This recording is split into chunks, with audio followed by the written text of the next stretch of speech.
Board of Directors, September 1st, 2022. It is 7:32 p.m. And I'm going to guess, okay, there's Tracy. Hi, Tracy. Could you do a roll call for us, please? Okay. Director Boyd? Here. Director Decker? Here. Director Harvey? Here. Here. Director Slater Carter? Oh, sorry. I thought I heard an in, and so I thought that was me with a bleep in the middle. And Director Lohman? Yes. Okay, I think all are present and accounted for. I'd like to welcome everybody for a president's statement tonight. I'm going to first thank everybody for being water-wise. We're still in the middle of a horrible drought. We're in pretty good shape as far as people in California are concerned, but every bit of diligence is good and will serve us well going forward. And I just want to take a moment to, as I reflect upon some things in my own career, because of a history event that I just attended. One of the best things about coming to California to work in technology has been the people, and not just the people in the technology areas that I've worked in who've been gracious and just friendly and helpful through so much. But coming to Montara, I found that in the community, and it's just been delightful to get to know so many people in the community and to be reminded so often of just how great it is to be here. And so just a word of, it's on my mind. I just wanted to say thank you to so many people for making this place, Montara and Moss Beach, the great place it is to be. Here, here. Do we have? Thank you. I mean, we go through a lot, and we tackle some really weird and hard problems, and it's great to be part of a team, and it's greater yet to be part of a community that is deserving of this kind of hard work. So let's see, do we have any comments for items not on the agenda? I see Catherine. Yeah, I've heard the some of the feedback on the Jackson, Mississippi horror story right now, and I heard the Republicans bashing the Democrats and the Democrats further bashing the Republicans, and nobody was talking about what really happened. So I went to some local news sources. Love the internet. Thank you, everybody who worked on it and keeps it going. It turns out that in Jackson, Mississippi, they had old meters. So they've started changing out the meters. So all of a sudden, people couldn't pay their water bills because they were getting accurate water bills. And it's a low-income community, so that furthered the problem. The other problem is their trash bills are incorporated in their sewer, in their water bills and trash bills are together. And so some of these, they just renegotiated the trash contract. So that went up. So people are confused by whether it's their water or their trash, and apparently it's not segregated. That's part of the problem. The way I read it is the biggest part of the problem is they haven't been able to spend money for whatever reasons on two things. One, the infrastructure. And the infrastructure is falling apart and leaking, and now it's very expensive to fix it. And particularly their water treatment plant. The other is that they can't get good help. Probably because it's a low-income district, they can't pay what folks need to be able, qualified folks can do for them and get paid for. So I wanted to mention to the board that putting our annual water infrastructure bill on every house makes a big difference. We won't have that problem here, but water is always going to be expensive. We're in California. Labor is expensive, and all hands round of applause for Clemens and the crew here who have been doing so much to keep our water system intact and not only up to date, but fixing everything as soon as they can. And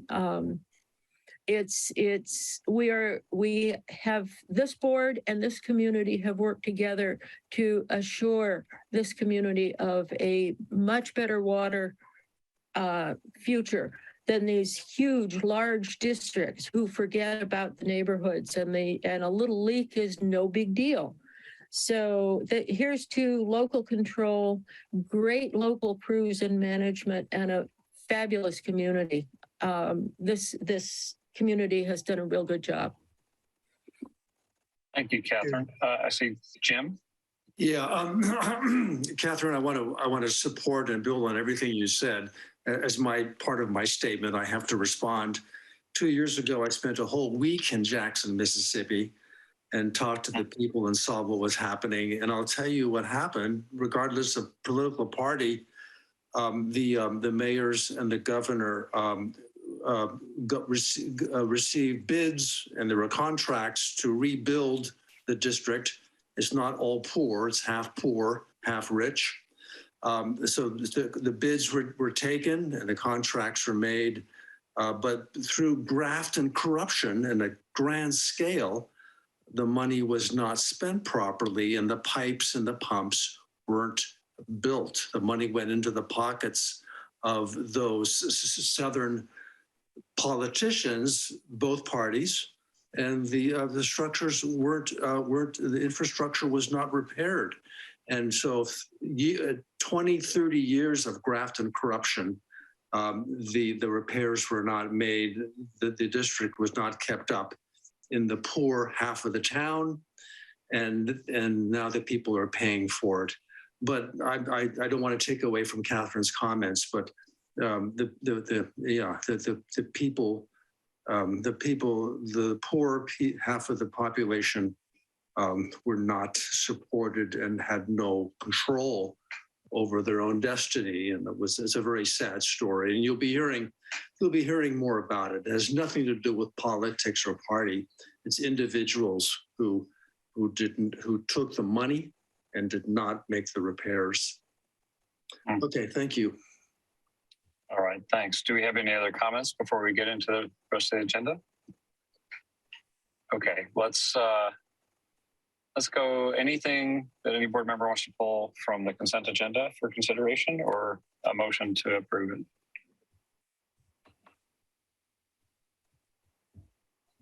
Motion to approve. Thank you, Rick. Second. And a second from Catherine.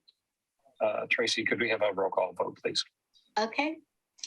Director Boyd, Aye. Director Decker, Aye. Director Harvey, Aye. Director Lohman, Aye. Director Slater Carter. Yes. Okay, by 5-0, the consent agenda has been approved. Let's go to new business item 1, review and possible action concerning remote meetings during emergency conditions under Government Code Section 54953 of the Brown Act. Clemens? Thank you, Scott. My apologies for mixing up something here in the packet. I see this wrong staff report, but what we're really asking for here is what we ask at every first meeting in the month, and that is to continue the meetings remotely at this time. And therefore, we're asking to adopt a resolution of the Board of Montara Water and Sanitary District authorizing remote teleconference meetings under Government Code Section 54953 of the Brown Act during existence of state of emergency conditions related to the COVID-19 pandemic. Thank you. I understand the request is for a motion to approve the resolution. I'll make the motion. Second. Thank you, Peter. I'm sorry, I missed the second. Was that Rick? Yeah, it was me. Okay, thank you. All right, it's been moved and seconded to approve the resolution. Tracy, could we have a roll call, please? Okay. Director Boyd, Aye. Director Decker, Aye. Director Harvey, Aye. Director Lohman, Yes. Director Slater Carter. Yes. Okay, the resolution passes 5-0. And Item I two. would, Rick, or Scott, I'd like to follow with I got a notice today. I've forgotten whether it was from the county or from Kaiser, but they said there's a pretty rough flu season expected coming up too. So this is Get your flu shot. get your flu shot, but hope it's not a different flu. Kaiser is starting its flu in mid-September because I was Believe it or down. not, I'm looking forward to my shot as much as it makes my arm hurt. Item 2, review and possible action concerning authorization to submit a grant application to the Department of Water Resources for the Pill Ridge Supply Reliability Improvement Project and to file notice of exemption in connection therewith. Yeah, and thank you, Scott. And our water engineer was here. That's now 2-3 months ago, where we presented actually this project and announced that we would file this application. And we got a, I think, somewhat detailed overview over what we're planning on doing. I'm not going to repeat this right now. It's in the staff report. In the meantime, we were able to get actually our regulators to review this project and give them a heads up. And that's why this has taken so long. The state is currently also very busy. We were able to get it through their initial review. And that allows us now to actually submit the application. For the application, we need to adopt the resolution that is attached.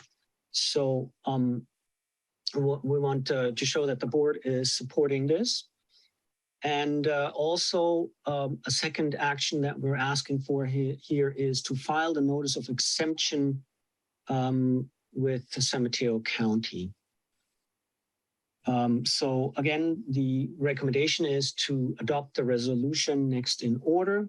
That authorizes the general manager to submit the grant application to DWR and authorizing the general manager to file the notice of exemption with San Mateo County. Thanks. All right. Do we have any questions or comments? I hear a motion from Ray. Clemens, explain to me what the exemption means exactly, please. CEQA is exemption. So since this is a replacement and reconstruction of existing facilities, we're asking for an exemption of the California Environmental Quality Act. Does that answer your question? Yes, thank you, Clemens. All right. We have a motion. Do we have a second? A second. Second. I'm going to give it to Jim. I saw the hand. It's a race, you know. Okay. Do we have any further comment? Any questions? Okay. I just want to say thank you to Clemens and staff for having the conversation with the regulators. That is a good heads up move, and that kind of groundwork often makes the pathway much smoother. And I appreciate that. All right. We have a motion and a second for the resolution next in order. Tracy, could we have a roll call, please? Okay. Hang on. One moment. I see a hand from Greg. I don't want to sound like a broken record, but you guys are ahead of the curve. This is great. Thank you for thinking ahead compared to other agencies about getting the bailout money that every public works in the country is going to need. So I appreciate it. Thank you, Greg. And I hope other agencies in our neighborhood can maybe draw a little inspiration and come on board, because we can all do this. All right, Tracy, could we have the roll call vote, please? Okay. Director Boyd, Aye. Director Decker, Aye. Director Harvey, Aye. Director Lohman, Yes. Slater Carter. Yes. All right, the motion carries 5-0. Thanks again. This is terrific. Let's go to item 3, review and possible action concerning cancellation of the next regular scheduled board meeting. Yeah, so we are suggesting to cancel the next regular scheduled board meeting that would fall on September 15. I will not be in the office that week and suggest to cancel the meeting. We can hold special meetings, of course, at any time. The next regular scheduled meeting after the September 15 meeting that I suggest to cancel would be the October 6, 22 meeting. We usually make this decision. I mean, this usually, if the meeting doesn't happen, nobody shows up, but we would like to give everybody a heads up. So this is an information item. And if there is a need for a meeting or anything changes, then we will let the board and of course public know. Thank you. Thanks. Okay, so I see Greg's hands, but I'm guessing that's left over. Let's go to reports. Sewer Authority Midco side. Hang on a second. Yes. I have notes. Where are my notes? Oh, not much. The last meeting, we discussed a $125,000 project for a hydrodynamic flood model. It's what Sam needs to do is look at the coming hydrographic changes in the area surrounding it, and to see if or what should or could be done. And so this is one of those steps. Another step is they're buying a new trailer mounted generator for $108,000, which is good for Sam. And I'm sure it's good for anybody else who maybe is part of the system and needs to borrow it too. That was about it for Sam. We had a finance committee meeting, and so we talked about budget versus actual, and the results of that will be presented at our next board meeting. I see Greg. About Sam, at the last meeting, they approved the funding for a consulting study that, if I understand it correctly, and I wrote the consultants involved, is going to evaluate flood risk from Pillarcitos Creek and groundwater around the sand plant. Now, that may or may not be a useful thing. I know there's risk at the Pillarcitos Creek Dam, and there's a big rebuild project up there to try and save it before it fails and causes real trouble. But there's the issue of the 12.5 million gallon peak flow on December 13th that all evidence would seem to indicate came from Half Moon Bay. And that apparently is not going to be addressed by this study. So Nope. I am curious what Montara is going to be doing to try and focus some attention on where did that flow come from. And you may remember that Half Moon Bay gave me a report by an engineer named Vivian, I think. Vivian Hausen. Right, who said they couldn't have been responsible for more than 7.5 million gallons. There's no way that. John Dowdy may have privately shared some thoughts that there could be some possible other sources, but there's a 5 million gallon a day peak flow there that's not explained. And I guess I'm just interested in what Montara can do to review the report that Dowdy prepared, get some focus on it with the other, like El Granada, and other agency managers, to try and see if we can't prioritize consultants actually looking at the problem we already had, rather than spending SAM money to look at a problem that we might have. Thanks. Thank you, Greg. As was explained, for the overall picture of SAM, something that needs to be looked at is what you're talking about, Greg, is the here and now problem. And I think as when I am chair of SAM next year, I will be happy to ask to have that on the agenda. That said, this hydrodynamic study is to look at the hazards to the area.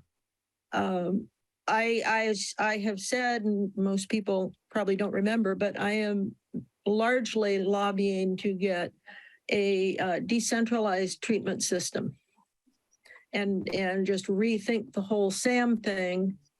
And so that we can get around all of the natural hazards and problems in a centralized system. So that is part of what we need to explore to be able to justify and fund this, is to really look at all of the hazards that are there that can interrupt. And this flooding of the area is only going to get worse because there's more and more development. To be real honest, if I had my way, I'd love to turn the current SAM plant into a wetland like Arcata and use it like in Pacifica as a water cleansing outfall for when we have to get rid of our ocean outfall. So there's a whole lot of information that can come out of this. And I will tell you, one year we decided, and it was when Beverly was there and we were having salt problems in the plant. And she took the outrageous step of monitoring the salt, taking samples and monitoring how much salt was in the inflow coming into the plant. And we didn't really need to do that expensive a study. Remember that, Scott? But it gave us a whole lot of information. This was about 5 or 6 years ago. So I think the more information we have, even on the surrounding, it will help us with our planning in the future.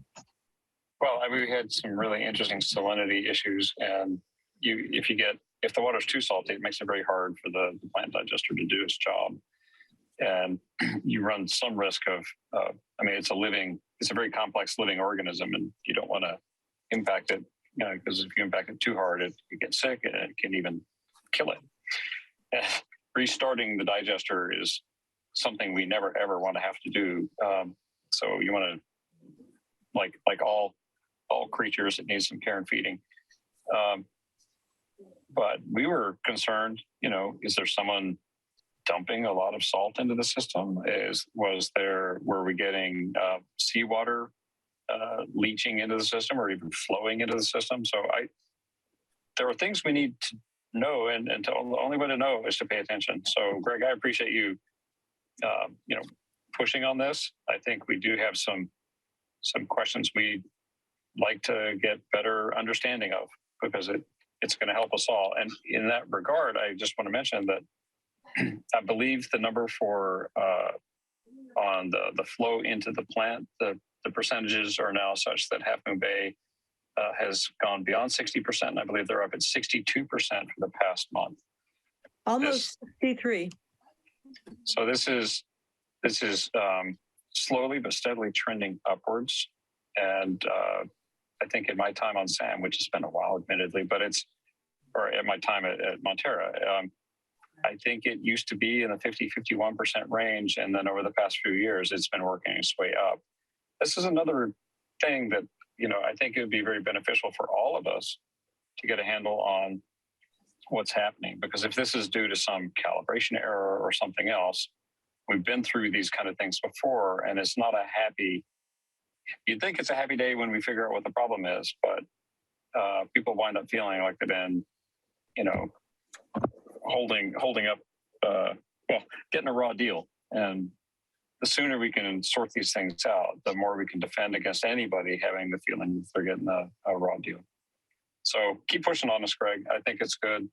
And Catherine will hold you to that about getting this thing on the agenda. The other thing I want to talk about is that yesterday there was a lovely tour at SAM with Helen Walter, Senator Josh Becker's staff person who's in charge of water. Keishan, George, Tim Costello, of course, Mayor Ruddick, John Dowdy, Maz, the engineer for the working engineer, not Virginia, and Matthew Chittister, the new city manager. It was a delightful, thorough tour. And Helen was very interested in what was going on and all of the details. She was knowledgeable.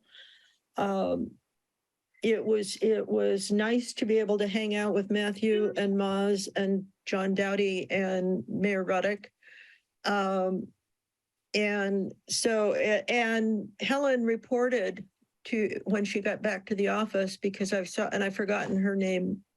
Clemens, what's the other aide? Joan Dentler, I believe.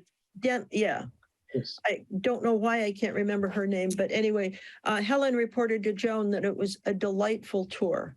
So it was nice to be able to show them the progress we've made and to be able to explain to them where we need to go and how this is going to cost a fair amount of money and to get some help with letters and so on. My congratulations and praise to Tim and George and Keisha. They are so articulate and so good at showing off both what they've done in the last 5 years and what needs to be done. Think about the skill that it takes to make a tour of a sewer plant a fun and delightful event. But they do. And if to anyone in the audience, if you never had a tour of the plant, put it on your bucket list. Don't bring a bucket. We don't give out samples. No samples, but it is, it just, everyone needs to keep in mind that the sand plant is what keeps our beaches clean.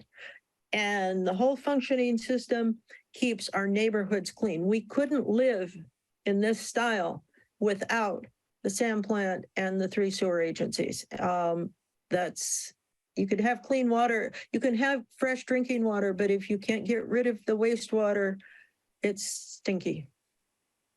Hey, Clemens, I see your hand. Yeah, thank you. I wanted to comment on the topic that Greg just brought up about the study, creek and flooding study. And I wanted to point out that we have a number of new data sets to work with this. For example, I think, was it a year or 2 ago, there was a new tsunami inundation map that came out. And, I'm hoping that will be also part of this study, looking ultimately at what happens if water pushes in from the other direction, for example. Similar to sea level rise, we all know that if the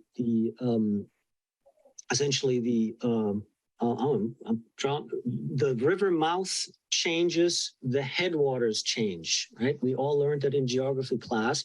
So with sea level rise, it's going to have an impact onto the creek inland to all creeks. So all of this data, I think, could be looked at and considered in this context as well. So I think we should make sure that happens. Okay, that sounds good. Let's go to the Midcoast Community Council. Greg? Thanks, Scott. I spent about 10 hours on Zoom meetings in a subcommittee, not counting the actual MCC meetings, formulating a letter to respond to Caltrans on the 45 million roughly of repairs they're planning to do on Highway 1 from Moss Beach to Half Moon Bay. And we all reviewed the submittals and comments made by County Planning in Half Moon Bay. And I find I'm unaware of comments made by Montara. So I apologize if I missed them, but there's a lot of stuff going on. There's a letter describing our opinions on the MCC website. Now that I think about it, I'm wondering the degree to which the work they're doing could affect Montara's water system and sewage treatment. But we'll leave that for another day. At any rate, they're doing this project, and it just as an editorial comment that's not in our MCC's agreed letter. My question was, if you're spending this much money, why don't you start moving the highway back at vulnerable places? But that comment didn't last for the letter. Separately, I want to just mention a couple of things. I've done the work on fiscal sustainability. I presented my theory, approach, methodology, and findings to Half Moon Bay's finance staff, which was understood and got no objection. The question of whether they're going to do anything with it remains to be seen. But I'm going to be looking to see what kind of fiscal sustainability template can be applied to analyses for projects that they're going to do. And you may have noticed that Director Clark of GCSD and I had a back and forth on Coastside Buzz about my article.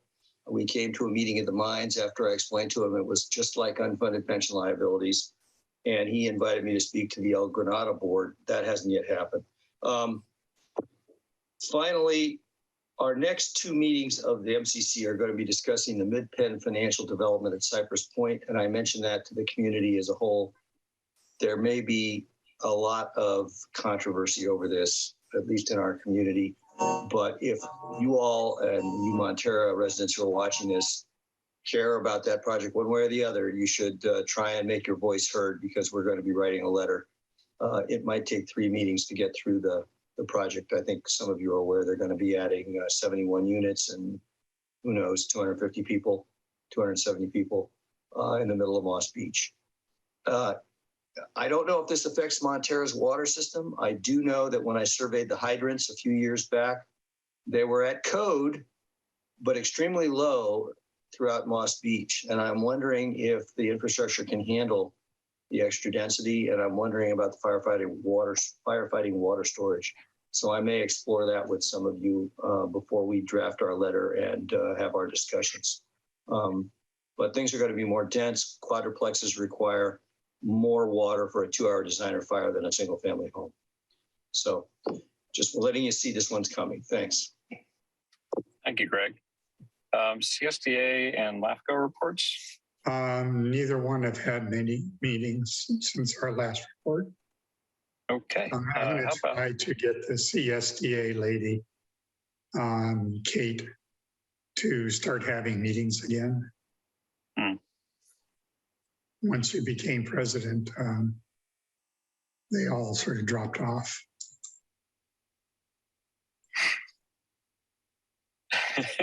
I understand how that could happen, but you all don't let that happen. So how about Christine, attorney's report? Thanks, President Boyd. I do not have a report, but I will make a statement about closed session. Director Slater Carter will recuse herself from the item pertaining to real property located at 77 Hart Street due to a conflict of interest under Government Code Section 87-100, and she will disengage from Zoom when the item is considered. All right, thank you. Thank you. Any director's reports? General manager's report. Oh, okay. Sorry, Jim, I jumped the gun. No, it's okay. I would like to report, those of you that have been, happen to have seen the Bay recently. The Bay has a red tide. It's been there for about a month now. The whole Bay is red. Most of the fish are gone. The birds are gone. It's a disaster. And hopefully it'll be over soon. Unfortunately, the red tide is creeping up the San Joaquin, up the Delta, going up towards up towards Vallejo. It's spreading. Our water resources are precious, and when I come back from the boat, the bay. They're looking at that red tide. It makes me just really thankful that we can come back to. I can come back to Montara, where there's fresh water under the ground. I mean, it's just a special gift that we have, and the red tide is probably from global warming. The bay is overheated. And it's just another thing that we have to look at and consider when we make changes or hopefully progress against climate change. Thank you. Thank you. Jim. All right, Clemens, general manager's report. No report. Okay. Anything to capture for our future agenda? Let me add for the public, if you go to our agenda and look at the no report Clemens just said, you will find pages and pages and pages of detail as to what's been happening in the system.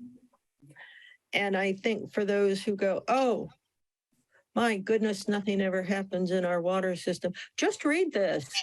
You will be very impressed. So when Clemens says nothing to report, he's saying nothing of great disaster news to report. Everything else is good. Yeah, thank you for calling that out. We sometimes skip over saying how much information is there. It's a good read. All right, we are going to take a brief recess and then reconvene in closed session. And we will have a conference with legal counsel existing litigation for City of Half Moon Bay versus Granada Community Services District et al. And we are the AL, along with Sam. Conference with legal counsel anticipated litigation, one potential case, initiation of litigation. And then conference with real property negotiators under government code 54956.8 for the property 770 Hart Street in Montara. And if we take any action, we'll report that out after closed session. And I'll just remind on that property thing, Catherine will step out and leave the conference. So with that, let's take a brief recess. Everybody, say 5 minutes? And back in 5. And with that, thank the members of the public, thank PCT, thank Michelle for being here for Coastside Buzz. Thanks for helping get the word out into the community. And thank you for all joining in with us. And for those of you watching online, tell your friends. We're here roughly every couple of weeks, so tune in. All right, we're in recess. Thanks. Bye.